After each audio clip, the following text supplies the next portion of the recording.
Hey Divas, I want to talk to you all about, we're on this fitness journey due to, either weight gain or menopause or, lifestyle.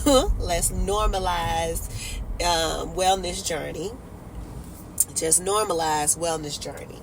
And what I mean by normalizing a wellness journey is just point blank what that means.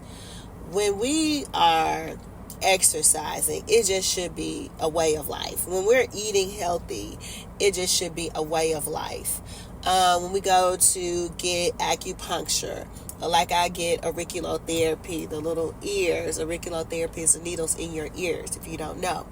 Cupping, that's when they pull the toxins out on your back. I love cupping. That should be a lifestyle, just a way of life.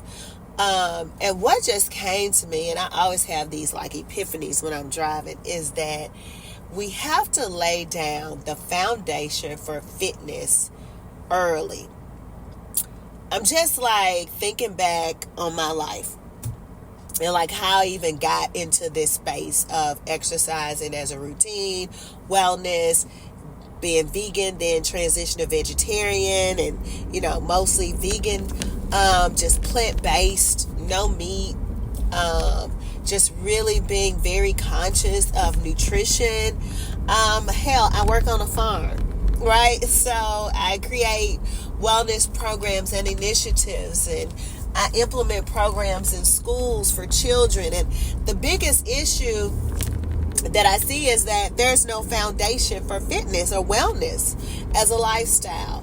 It started with me at 4 years old. My mother put me on what some would call a diet at 4 years old. Really wasn't. We called it a diet back in the 80s, but what it really was is her bringing my awareness to what I was eating as a child. That's all it was, just bringing it to my awareness. And she told me just as plain as day, she said, people on your father's side are heavier, so you need to watch what you eat. We're going to watch what you eat. And so I was like, okay. Anyway, she told me that I had to watch what I ate because people on my father's side tended to be heavier, right? And I didn't know what that means. I was 4 years old. I don't know what that means. Right? I didn't know what that meant at all. Until I got a little bit older, right? And then I remember we started watching ESPN Fitness Pros and working out with the Fitness Pros. And if you all know, most of y'all don't, but if you're Gen Xers and you're a part of that movement, Donna Richardson was the only black fitness pro. And I gravitated to her because she was someone who looked like me in that space. And of course, like in the 80s, early 90s, who were fitness gurus? It wasn't like social media is now, where everybody out here look like everybody. You got from the Lizzos to the Barbie dolls, like everybody's out here from all shapes and sizes doing everything. Not in the 80s and early 90s, y'all. So you had Denise Austin, you had Gilad, you had Donna Richardson, of course, and she was the only black person, the only black woman in that industry. And I would watch the ESPN Fitness Pros, and I would go to my grandmother's house with my cousins, and I would actually do the same workout with them that I saw on Fitness Pros, right? Excuse me. Now, not only am I watching what I eat with my mom, is watching my nutrition. We're working out. My father did not allow pork in the house. He was a black Muslim. We didn't eat pork. I've never had pork in my life. I'm 44 years old. I've never had pork in my life. Okay. My father would do steamed vegetables when he would cook. My parents laid the foundation for me to live this lifestyle I have evolved into now. I don't know, I can't say, but I don't really know if I would have evolved to this at such a smooth pace. I haven't deviated off it since I've been 8 years old. I've either danced, cheered, ballet, I worked out all throughout college. I've been in an African dance group. I've always created some type of movements, Pilates, fitness instructor, personal trainer, just all the things that have to do with health and wellness. And it just continued to grow. And then my degree is in biology and then pharmaceutical sciences. Like, I've always wanted to know more about the body. If we give our children the foundation of understanding about their health, they will grow into it. All right?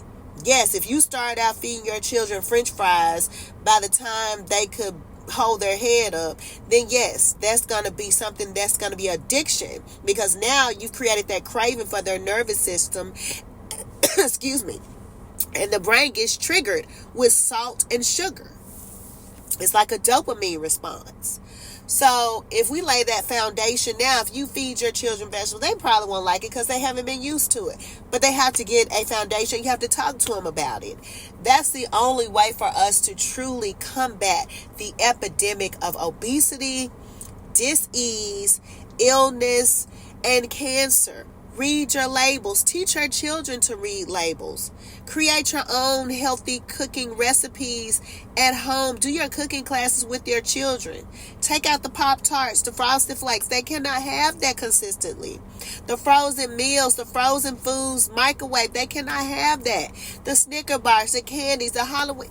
Stop it. Because most of the people who I've talked to that are on this health and wellness journey didn't grow up like me. They never grew up like me. They grew up, they became obese or unhealthy, and then they decided to go on a healthy lifestyle. And that's how they started to beat a disease, to beat high blood pressure or diabetes, to beat, being on medications. Or to beat, they don't like the way their body looks. They want to lose weight because they're too fat or they're too obese. They just don't like the way they look. Like, that has never been my case. When I wanted to lose weight, it was after I had my son. And now in menopause, it's never because I didn't have discipline on what I put in my mouth and my movement, my exercise. From tennis, I've been a martial arts artist for over 30 years since I was 12. I started with karate, now I do kung fu and tai chi and qigong. So start your children off. Create the foundation and create it for yourself. This for you. This ain't no challenge on, can I know? This is a foundation for a lifestyle. That's what this shit is. This ain't 20 pounds to lose real quick and then I go back to Popeyes. That's not what this is. And I'm doing this now with the juices so I can get rid of this cold, because it has to be something that I'm eating. And I'm getting more strict about my labels too, because the air is toxic anyway because of the chemtrails. Even the plant-based foods can be toxic. So really, if we're not growing it ourselves, everything has a question mark on it. We have to teach the children. We have to teach them and build a foundation for fitness and wellness. That's what I wanted to share today, y'all. I'm about to go in the gym. Hopefully, this drops some gems in your mind to do better about yourself, but also with your family. And even if you don't have children, your nieces, your nephews, your cousins. I used to work out my nephews when they was little, when they was 8 years old. Now they're 24. So do it. They're 25. So do it. Do it with whatever children you have around you. Build that foundation. Make them work with you. Teach them how to make smoothies. It's up to us to change the next generation.